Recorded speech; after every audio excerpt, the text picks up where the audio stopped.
नमस्कार दोस्तों, एक बार फिर से स्वागत है आपका हमारे इस YouTube channel cracking academy with Ravi sir. अब आज हम लोग कक्षा 10 के अध्याय 2.2 पर चलने वाले हैं दोस्तों। अध्याय 2.1 के बारे में हमने ऑलरेडी आपसे पिछले वीडियो में बात कर लिया था और आज हम लोग अध्याय 2.2 एक्सरसाइज 2.2 के ऊपर हम लोग चलने वाले हैं। और इसमें देखिए कुछ पॉइंट आने वाले हैं। देखिए दोस्तों, किसी भी द्विघात समीकरण का हम लोग का एक मानक समीकरण होता है, उसको हम लोग कहते हैं ax² + bx + c = 0। ठीक है, यहाँ पर ये a b c हमारे x और x² के गुणांक है दोस्तों। यदि मूल अल्फा कामा बीटा हो, देखिए दोस्तों ये मूल क्या होता है? मूल का मतलब है शून्याङ्क दोस्तों। अभी इसके पहले वाले अध्याय में हमने आपको बताया है कि किसी भी समीकरण के शून्याङ्क क्या हो सकते हैं। जैसे हमने बताया कि कोई भी रेखा x अक्ष को जितनी बार छूती है उसका शून्याङ्क वही उतना ही होता है। तो ये मूल जो होता है उसी को हम लोग शून्याङ्क कहते हैं, उसी को हम लोग क्या कहते हैं दोस्तों? जीरो बोलते हैं। That is called zero. तो मूल को ही हम लोग शून्याङ्क कहते हैं और शून्याङ्क हम लोग का जीरो होता है। और हर द्विघात समीकरण, अगर द्विघात समीकरण का हम लोग गुणनखंड करेंगे तो द्विघात समीकरण के आपके दो शून्याङ्क प्राप्त होते हैं, दो मूल प्राप्त होते हैं, दो जीरोज प्राप्त होते हैं, जिसको हम अल्फा और बीटा के नाम से दे देते हैं दोस्तों। तो अगर हमको शून्याङ्क दिया हुआ है और कहता है कि आप द्विघात समीकरण बनाइए, ये तो ऑलरेडी आपको द्विघात समीकरण है दोस्तों। ये पहला पॉइंट है। दूसरे पॉइंट में यदि आपको दिया हुआ है भैया कि मूल अल्फा कामा बीटा हो, तब द्विघात समीकरण क्या होगा? तब द्विघात समीकरण होता है दोस्तों x² - अल्फा + बीटा x और प्लस अल्फा × बीटा = 0, जहां पर हमारा अल्फा + बीटा = -b/a होता है दोस्तों और अल्फा × बीटा = c/a होता है। ये हम लोग का थोड़ा सा कुछ इसके बारे में टर्म थे जो कि इस अध्याय में आए हुए थे, हमने इसको थोड़ा डिफाइन कर दिया। अब आइए हम लोग अपने एक्सरसाइज 2.2 की बात करते हैं दोस्तों। आपके एक्सरसाइज 2.2 में क्या कह रहा है? एक्सरसाइज 2.2 में दोस्तों कह रहा है कि यहाँ कुछ आपके द्विघात समीकरण दिए हुए हैं। इसमें दोस्तों कह रहा है पहला नंबर ये कह रहा है दोस्तों कि निम्न द्विघात बहुपदों के शून्य को ज्ञात करना है, यानी हम लोग को मूल ज्ञात करना है, शून्य के ज्ञात करना है, जीरोज ज्ञात करना है और शून्यकों तथा गुणांकों के बीच संबंध की सत्यता की जांच करना है। यानी ये कह रहा है अगर अल्फा + बीटा बराबर हमने लिखा है तो वाकई में -b/a आएगा या नहीं? ठीक है, या अल्फा × बीटा निकाले तो c/a आएगा या नहीं? c हम लोग का दोस्तों अचर पद होता है, जो b होता है वो हमारा दोस्तों क्या होता है? ये x का गुणांक होता है, जिसको हम लोग कहते हैं x का गुणांक। और दोस्तों जो हम लोग का a होता है ये x² का गुणांक होता है। क्या होता है दोस्तों? x² का गुणांक होता है और c हम लोग का क्या होता है दोस्तों? अचर पद। तो इसको निकाल कर भी हमको चेक करना पड़ेगा दोस्तों कि ये हम लोग का जो मूल निकाले हुए हैं वो इन सब चीजों को सेटिस्फाई कर रहा है या क्या नहीं। आइए हम लोग पहले प्रश्न को करके देखते हैं। ये दिया हुआ x² - 2x और -8।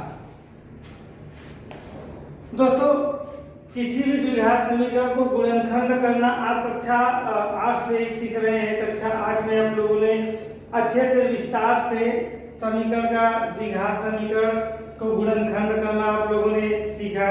कक्षा 9 में भी इसका प्रैक्टिस करने को आपको मिला था और कक्षा 10 में भी आपको यहाँ मिल रहा है, कक्षा 11 में भी मिलेगा और 12 में भी मिलेगा दोस्तों। ये चीजें एकदम कॉमन है, हर जगह मिलने वाली है। अगर आपको नहीं समझ में आ रहा है तो इसको अच्छे से समझिए और इसका जो तरीका है अपने माइंड में एकदम कॉन्सेप्ट बैठा लीजिए, क्योंकि ये बहुत इंपॉर्टेंट है, ये हर जगह आपको मिलने वाला है दोस्तों। तो इसके कॉन्सेप्ट को आप समझिए कि इसका गुणनखंड करते कैसे दोस्तों। इस बीच का जो स्क्वायर के साथ में जो x वाला पार्ट होता है उसी का हम दो पार्ट ऐसा करते हैं कि गुणा करने पर हमको ये अचर पद मिल जाए, लेकिन जब जोड़े घटाएं तो हम लोग को वापस क्या मिल जाए दोस्तों, ये -2x मिल जाए। तो ऐसे में हम लोग को नहीं समझ में आता दोस्तों, तो हम इसी 8 का क्या कर लेते हैं, फैक्टर कर लेते हैं। यहाँ पर हमने 8 का किया तो 2 चौके 8, 2 दूना 4, फिर 2 एकम 2 दोस्तों, यानी देखिए ये गुणनखंड हुआ। अब इसी को इस तरीके का सेट करते हैं कि गुणा करने पर आपका 8 तो मिलेगा ही दोस्तों, जोड़ने घटाने तो हमको 2 मिलेगा। तो हम लोग क्या कर लेते हैं, या जोड़ने पर या घटाने पर। 2 दूना 4 हो गया दोस्तों, और ये हो गया 2, तो 4 गुना हम करेंगे तो 8 हो जाएगा, और 4 में से जब 2 को घटाएंगे दोस्तों तो क्या मिल जाएगा हमको, 2 मिलेगा। अच्छा, यहाँ पर ध्यान देने वाली बात यह होती है दोस्तों कि जो चिन्ह रहता है जोड़ने और घटाने के सेंस में, यहाँ पर जो चिन्ह रहेगा हम बड़ा वाला उसी को लेते हैं, ठीक है। जोड़ने और घटाने के सेंस में यहाँ पर जो चिन्ह रहेगा बड़ा वाला पद वही रहेगा, और छोटा वाला पद हम लोग का उसका विपरीत होता है। यानी ये क्या हो गया दोस्तों, x का स्क्वायर माइनस है तो ये यहाँ बड़ा 4 है तो -4x, इसी का माइनस का विपरीत +2x, और ये हो गया -8। ये हो गया हम लोग का क्या दोस्तों, गुणनखंड। ठीक है दोस्तों, अब हमने क्या किया, दो पदों को एक साथ लेते हैं। इस पद में देखिए दोस्तों ये x और यहाँ x दोनों में कॉमन मिल रहा है। हमने x को कॉमन लिया तो यहाँ पर 2 बार x था, 1 बार x चला गया तो 1 बार x बचा, -1x चला गया तो क्या बचा दोस्तों 4। अब प्लस में यहाँ 2 एकम 2, 2 चौके 8, क्या कॉमन मिल रहा है, x 2 मिल रहा है, तो हमारा अंदर क्या बचा है, x माइनस क्या दोस्तों 4। अब देखिए इन दोनों पदों में देखिए दोस्तों, तो ये x -4 फिर से हमको कॉमन मिला है, तो x -4 और x + 2, ये हमारा क्या हो गया दोस्तों, इसका गुणनखंड हो गया। आई होप कि आप समझ पाए होंगे कि कैसे हम लोगों ने गुणनखंड किया इसको। हम लोग करते हैं दोस्तों x -4 बराबर 0 लेने पर, हमने जब इसके बराबर 0 लिया तो x का बराबर 4 आ गया, इसको हम लोग क्या मान लेते हैं, बराबर अल्फा मान लेते हैं दोस्तों, ठीक है। पुनः हम लोग क्या करते हैं दोस्तों, x + 2 बराबर हम लोग क्या मान लेते हैं 0 लेने पर दोस्तों, जब हमने इसके बराबर 2 माना तो x = क्या हो गया, -2 हो गया, इसको हमने क्या मान लिया, बीटा मान लिया दोस्तों, ठीक है। अब हम लोग क्या करते हैं, ये हमारा क्या है दोस्तों, मूल आ गया, यानी कि ये आपके जो शून्यांक है, शून्यांक क्या आ गया दोस्तों, ये आ गया आपका क्या, एक तो 4 आ गया, एक -2 आ गया, यहाँ पर एक 4 आ गया और एक क्या हो गया दोस्तों -2। अब ये कह रहा है कि क्या करिए, शून्यांकों और गुणांकों के बीच संबंध की सत्यता। तो देखिए ये हम लोग क्या होते हैं, मूलों का योग, मूलों का योग यानी दोस्तों क्या होता है, अल्फा + बीटा बराबर हम लोग का क्या होता है दोस्तों, -b/a, ठीक है दोस्तों, -b/a। अब अगर हम लोग देखते हैं ये इतना आता है, अल्फा का मान हमारा 4 है प्लस बीटा का मान है क्या दोस्तों -2, यहाँ पर b का मान क्या है, देखिए ये a है, यहाँ पर ये b है और ये c है दोस्तों। x का गुणांक x² का गुणांक a है, मैंने भी आपको यहाँ पर बताया ax² + bx + c, ये हम लोग का क्या होता है दोस्तों, मानक द्विघात समीकरण होता है। तो यहाँ पर ये a का गुणांक, ये इसका, और ये क्या हो गया दोस्तों इतना, यानी x² का गुणांक कुछ नहीं है तो 1 है, x का गुणांक कुछ नहीं है तो यहाँ पर -2 है, और ये अचर पद है तो इसका कितना हो गया दोस्तों, -8। यानी ये क्या हो गया दोस्तों, ये हो गया हम लोग का -b का मान क्या है, वैल्यू -2/a का वैल्यू क्या है आपका 1। यहाँ दोस्तों इसको जब हम लोग करेंगे तो 4 ये 4 माइनस प्लस माइनस क्या हो गया, -2 बराबर ये माइनस माइनस क्या हो गया दोस्तों, +2/a। 4 में से 2 गया हम लोग का कितना गया, 2 बराबर ये हो गया 2। देख रहे हैं ना दोस्तों, ये हम लोग का क्या आ गया, इस तरीके से। और इसी तरीके से आप क्या ले सकते हैं दोस्तों, मूलों का गुणा। तो मूलों का गुणा यानी अल्फा इंटू बीटा बराबर क्या होता है, c/a। तो यानी हो गया -8, सॉरी ये हो गया अल्फा यानी 4 गुणित -2 बराबर c का मान क्या है दोस्तों, यहाँ c का मान कितना है, -8। और a का मान क्या है दोस्तों, यहाँ a का मान क्या है, कुछ नहीं है तो 1 है। तो यानी हम इसको क्या लिख सकते हैं दोस्तों, ये 4 दूनी -8 बराबर -8। तो देख रहे हैं दोस्तों जो शून्यांक है, ठीक है, और जो उनके गुणांक है दोनों आपस में क्या है, इक्वल है, अर्थात ये समीकरण क्या है, पूरी तरह सत्य है। तो आशा करते हैं आपको समझ में आया होगा। इसी के साथ एक और सवाल हम लोग देख ही लेते हैं दोस्तों। जैसे इसी के साथ में हम लोग का इसका जो सेकंड नंबर वाला टर्म है, यह कह रहा है 4x² - 4x। ये 4x का स्क्वायर -4x और +1 दोस्तों, इसको भी अगर हम लोग देखिए तो ये ax का स्क्वायर प्लस bx और प्लस c। तो यानी a का वैल्यू हो गया, b का वैल्यू क्या हो गया 4 और a का वैल्यू क्या हो गया 4। फिलहाल हम इसको लेते हैं 4x का स्क्वायर -4x प्लस 1 गुणनखंड करेंगे दोस्तों। यहाँ पर तो इससे पहले वाले में कुछ नहीं था, यहाँ पर 1 है दोस्तों। इसको हम लोग क्या करते हैं, इसके साथ गुणा करके साइड में ले लेते हैं, ये 4, ठीक है दोस्तों। यहाँ x² के साथ अगर कोई गुणांक है जिसका गुणा हम अचर पद के साथ गुणा करके साइड में ले लेते हैं। और जो गुणनखंड हमने यहाँ पर पिछले सवाल में 8 कर दिया था, अब इसी 4 का करेंगे और गुणनखंड करके ऐसा करेंगे कि ये है, यानी 2 दूना 4 फिर 2 एकम 2। यानी इस 4 का गुणनखंड ऐसा करना है, गुणा कर दे तो 4 आ जाए, लेकिन जोड़े घटाए तो वापस से क्या आ जाए दोस्तों, 4 आ जाए। तो हम लोग देख रहे हैं यहाँ पर 2 आया हुआ है और 2 आया हुआ है, यानी 2। अच्छा एक बात और ध्यान दीजिएगा, मैंने अभी बताया कि अगर जोड़ने घटाने का सेंस रहता है तो यहाँ वाला जो रहता है उसी चिन्ह को रखते हैं। लेकिन एक बार याद रखिएगा कि अगर जोड़ने का सेंस हो, जोड़ने घटाने का नहीं, सिर्फ जोड़ने का, तो यहाँ जो चिन्ह रहता है वही दोनों पद में रहता है। यहाँ जो चिन्ह रहता है वही दोनों पद में रहता है, यानी ये भी माइनस ये भी माइनस। तो क्या हो गया दोस्तों, 4x² - 2x - 2x और प्लस हो गया 3। यानी कि इसमें अब इसमें ले लेते हैं तो दोस्तों 2 दूना 4 2 का मान आ गया, x का मान आ गया। तो 2 दूना 4 यानी 2x का मान आ गया, और यहाँ 2x पूरा चला गया, कुछ नहीं बचा तो 1 हो गया दोस्तों। अब एक बात हमेशा याद रखिएगा कि जब कभी भी हम माइनस कॉमन लेते हैं तो अंदर वाला चिन्ह क्या होता है दोस्तों, बदल जाता है। यानी यहाँ पर दोनों में कुछ कॉमन नहीं आ रहा तो हमने -1 कॉमन ले लिया, तो ये हो गया 2x - 1। दोनों पदों में ये 2x - 1 2x - 1 हम लोग का कॉमन बच रहा है। तो यहाँ क्या बच गया, 2x और ये -1, 2x और ये -1।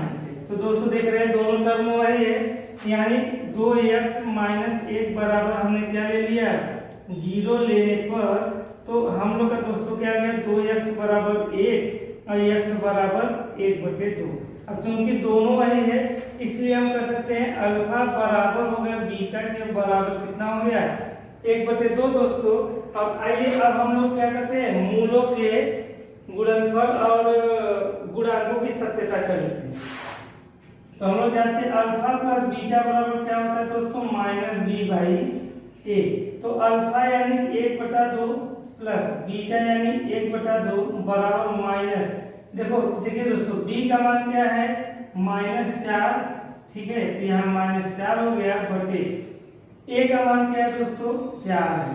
तो यहाँ पर इसको जब जोड़ेंगे दोस्तों, हर बराबर है 2 ले लिए तो 1 + 1 हो गया बराबर ये माइनस प्लस 4/4 आ गया। इससे एक कैंसिल हो गया और एक और क्या हो गया, 2/2 बराबर 1 आ गया दोस्तों। ये भी कैंसिल हो गया तो 1 बराबर 1 आ गया। और हम लोग पुनः करते हैं, पुनः क्या करते हैं दोस्तों, अल्फा इंटू बीटा जब लिए तो हम लोग का क्या होता है, c/a होता है, यानी 1/2 गुणित 1/2 बराबर c का मान क्या है दोस्तों, देखिए 1 है तो यहाँ हमने 1 रख दिया, और a का मान देखिए यहाँ दोस्तों क्या है 4 है, तो यहाँ 4 रख दिया। 1 1 कम 1/2 दूना क्या हो गया दोस्तों 4 और 1/4। तो इस तरीके से हम लोग देख रहे हैं ये बिल्कुल सत्य है दोस्तों। क्यों? क्योंकि गुणांक और जो आपके शून्य का है दोनों एक दूसरे के क्या आ रहे हैं दोस्तों, बराबर आ रहे हैं। तो आई होप कि आप हमारे इस बताने के तरीके को समझ रहे होंगे और सवाल को भी बिल्कुल अच्छी तरीके से आप समझ पा रहे होंगे दोस्तों। इसी तरीके से आपका जो तीसरा नंबर है दोस्तों, यही सेम यही चीज दिया हुआ है। कितना है? 6x² - 3 और -7 है। ये हो गया 6x² - 3 - 7x दोस्तों। देखिए ये हम लोग का क्या है, ये एक लाइन में नहीं है, इसको हम लोग कहते हैं कि आरोही क्रम अवरोही क्रम में नहीं है, ये आगे पीछे करके दिया हुआ है आपको कंफ्यूज करने के लिए। लेकिन आप बिल्कुल कंफ्यूज नहीं होंगे क्योंकि यहाँ पर हम हैं। तो हम इसको पहले सेट करते हैं आरोही क्रम में या अवरोही क्रम में। तो x² - 7x और -3 पहले इसको रख दिया बाद में इसको। अब ठीक है दोस्तों, ये फॉर्म में आ गया ax² प्लस bx और प्लस c के फॉर्म में। यहाँ a की जगह पर हम लोग का 6 है, b की जगह पर 7 है और c की जगह पर क्या है, -3 है। ठीक है दोस्तों, अब हम लोग इसका जरा गुणनखंड करते हैं। 6x² - 7x - 3। तो देखिए हमने अभी बताया दोस्तों, अगर x² के साथ कोई गुणा रहता है तो उसका हम अचर पद के साथ गुणा करके यहाँ साइड में लिखते। तो 6 कितना हो गया दोस्तों, 18। गुणनखंड करिए 2 9 18, फिर 3 3 9, फिर 3 31 दोस्तों। तो अब हम लोग का इसका ऐसा गुणनखंड करना है दोस्तों कि गुणा करे तो हम लोग को 18 तो मिल जाए, लेकिन जब जोड़े घटाए तो 7 मिले। तो ये है, तो 3 3 9 हो गया दोस्तों और ये हो गया 2। तो 9 में से 2 गया 7। अभी हमने आपको बताया था अगर जोड़ने घटाने की बात हो तो यहाँ पर जो चिन्ह रहता है हम वही लेते हैं और दूसरा जो पद होता है उसका विपरीत चिन्ह लेते हैं, यानी प्लस लेंगे। तो ये हो गया 6x² - 9x प्लस 2x और -3। ठीक है दोस्तों, अब हमने क्या किया, दो टर्म को लिया और यहाँ पर 2 टर्म को लिए। देखिए 3 दूना 6, 3 3 9 x। यहाँ 3x हमने कॉमन लिया तो 3 दूना 6 2x - 3 3 9 3 आ गया दोस्तों। और यहाँ कुछ नहीं कॉमन आता है तो जिसका कोई नहीं उसका भगवान होता है, तो जिसका कोई नहीं होता उसका एक हमेशा होता है। और ये हो गया 2x - 3 दोस्तों। प्लस है तो अंदर चिन्हों में कोई परिवर्तन नहीं होता है। तो ये 2x - 3 को हमने अब कॉमन ले लिया तो क्या बच गया दोस्तों, ये 3x बच गया और ये +1 बच गया। तो अब हमने क्या किया, 2x - 3 बराबर 0 लेने पर जब किया तो 2x = 3 आ गया और x बराबर क्या हो गया, 3/2। और हमने क्या किया दोस्तों, 3x + 1 बराबर क्या लिया, 0 लेने पर। तो क्या हो गया, 3x बराबर -1 और x बराबर -1/3। ये हुआ हम लोग का क्या दोस्तों, ये बराबर बीटा का मान हो गया, ये बराबर अल्फा का मान। कोई दिक्कत नहीं है कि हम अल्फा और बीटा किसको ले रहे हैं, शून्य तो शून्य हमको मिलेगा ही, चाहे इसको अल्फा ले लीजिए चाहे इसको बीटा ले लीजिए, इसमें कोई दिक्कत नहीं है। तो आइए जरा हम लोग संबंध की सत्यता की जांच करते हैं। तो अल्फा प्लस बीटा बराबर -b/a होता है। तो अल्फा क्या है हम लोग का, 3/2। ठीक है, प्लस बीटा क्या है, -1/3। ठीक है, बराबर b हम लोग का क्या है दोस्तों, b का मान है हमारा -7/a का मान है क्या दोस्तों, 6। इसमें हम लोग क्या करते हैं, एलसीएम लेते हैं। 3 × 6 तो 2 तिहाई 6 तो 3 3 हो गया 9 प्लस माइनस 3 दूना 6 तो 2 1 कम 2 बराबर यहाँ पर हम लोग का -7 है। इस तरीके से तो माइनस हो गया दोस्तों +7/6 और 9 में से 2 गया दोस्तों 7/6 बराबर 7/6। देखिए दोस्तों दोनों बराबर आ गए कि नहीं। अब पुनः हम लेते हैं पुनः अल्फा इंटू बीटा बराबर दोस्तों क्या होता है, c/a। अल्फा इंटू बीटा का मतलब क्या है दोस्तों, 3/2 गुणित -1/3 बराबर c का मान क्या है दोस्तों, c का मान है -3 और a का मान क्या है दोस्तों 6 है। तो 3 से 3 कट गया तो -1/2 आ गया। 3 × 3 3 दूना 6, तो दोस्तों ये भी -1/2 आ गया। तो यानी हम लोग का ये क्या है, जो शून्यांक है और जो गुणांक है दोनों एक दूसरे के क्या आ रहे हैं दोस्तों, बराबर आ रहे हैं। तो इस तरीके से हम लोगों ने क्या किया, इसका सॉल्यूशन कर दिया।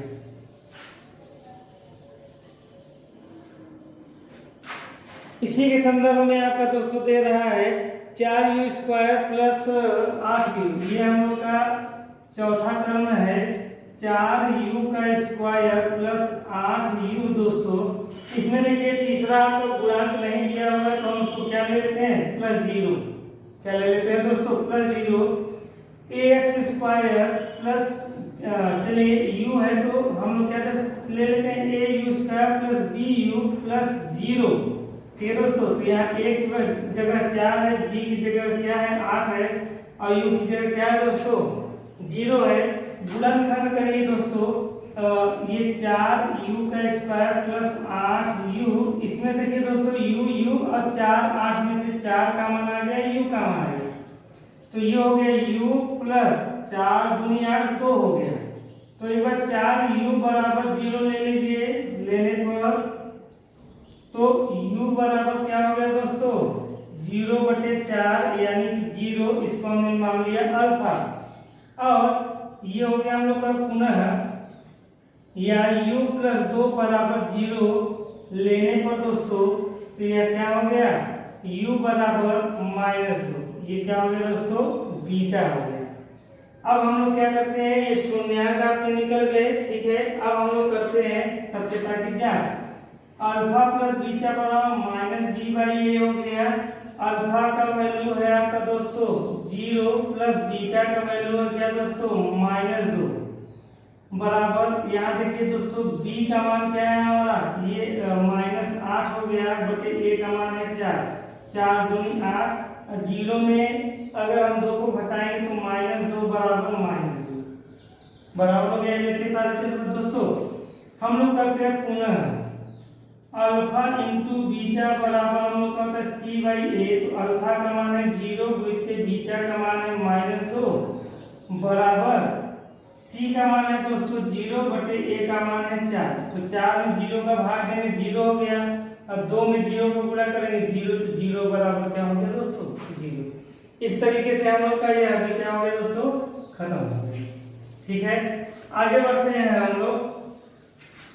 अब यहाँ पर टर्म नंबर 5 दिया हुआ नंबर का टर्म है, ये कह रहा है t² - 15। देखिए यहाँ पर हम लोग का स्क्वायर वाला टर्म तो दिया है लेकिन t वाला टर्म नहीं दिया हुआ है, तो हम लोग क्या ले लेते हैं दोस्तों इसको t² - 0t और -15। देखिए जो चीज नहीं दिया होता है उसको हम लोग 0 ले लेते हैं और 0 का गुणा t में करेंगे वापस से 0 हो जाएगा, इसमें ऐड तो होगा नहीं, तो यानी हम लोग का यही रह गया, समीकरण चेंज नहीं हुआ।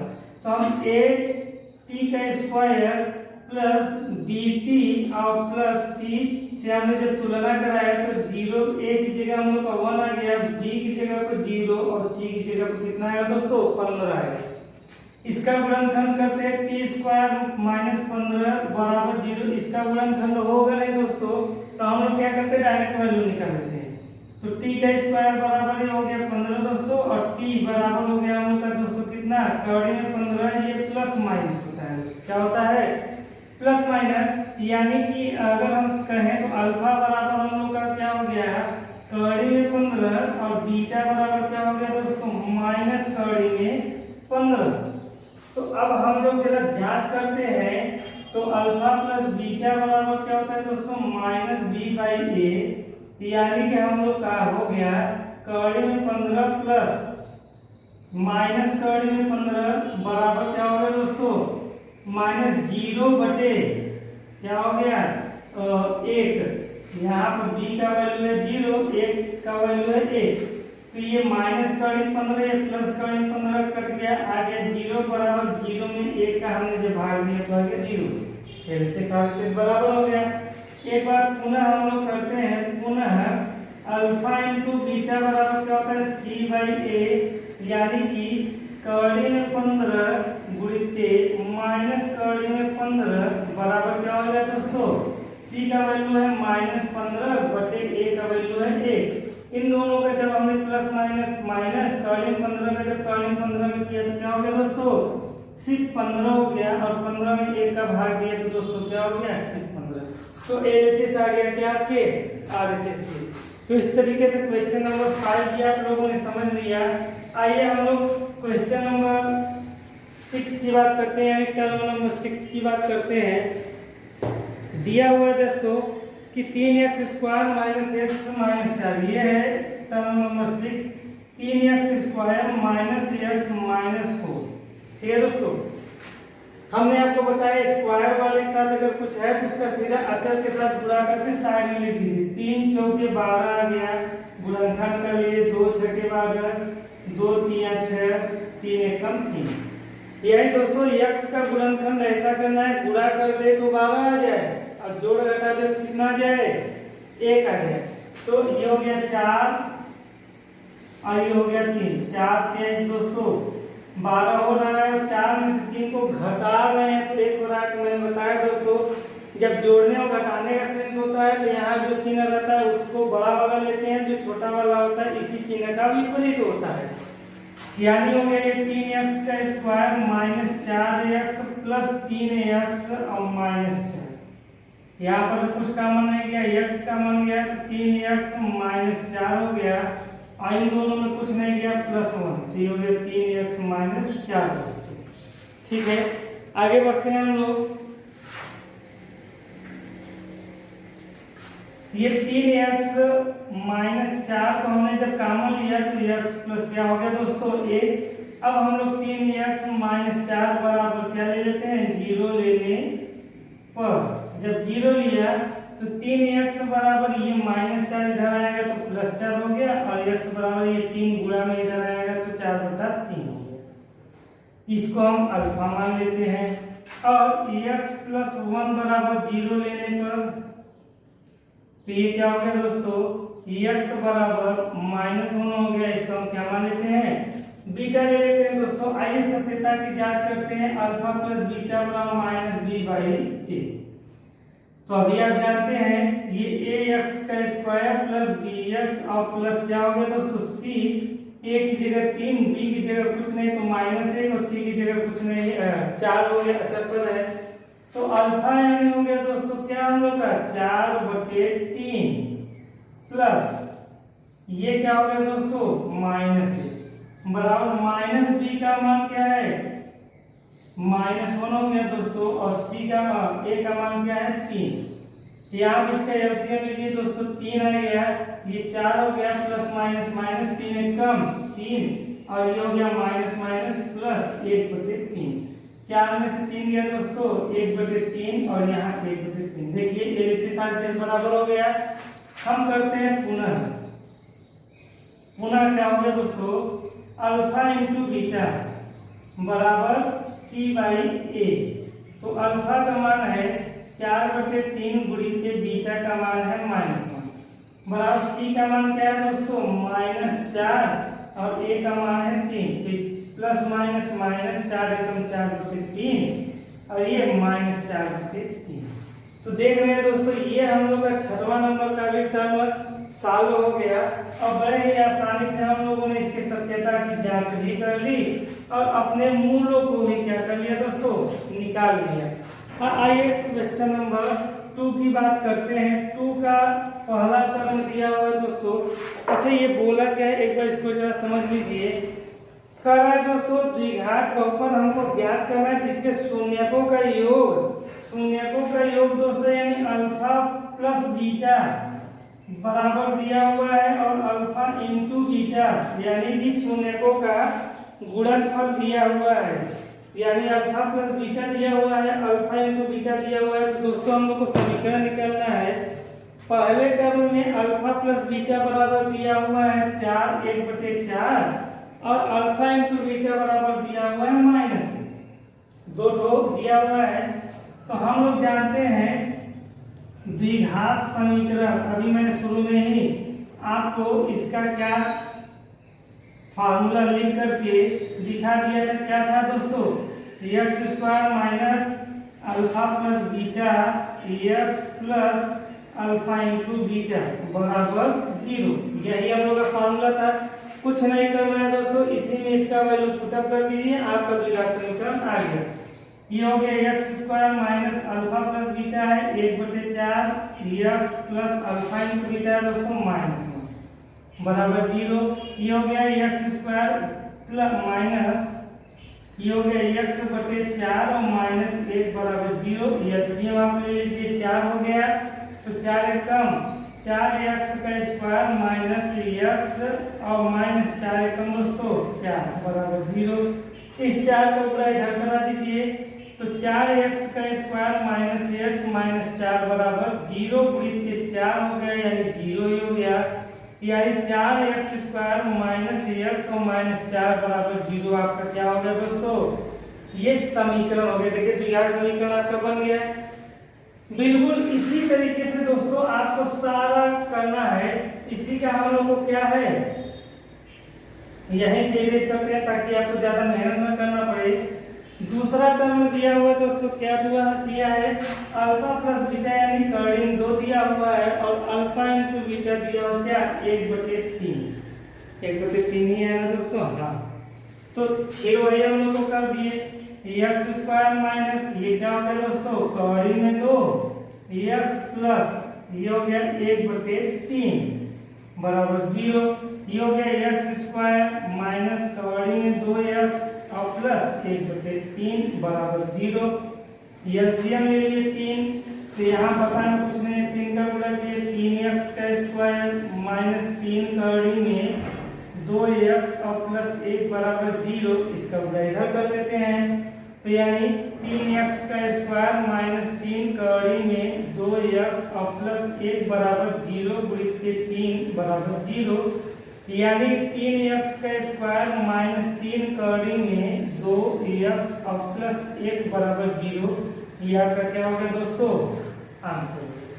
ठीक है, सेम यही हम लोग का क्या है क्वेश्चन जो टर्म नंबर 3 है उसमें दिया हुआ है। क्या दिया हुआ है दोस्तों 0, यहाँ पर अल्फा प्लस बीटा दिया हुआ है 0 और यहाँ पर क्या दिया हुआ है दोस्तों कर्डिन में 5।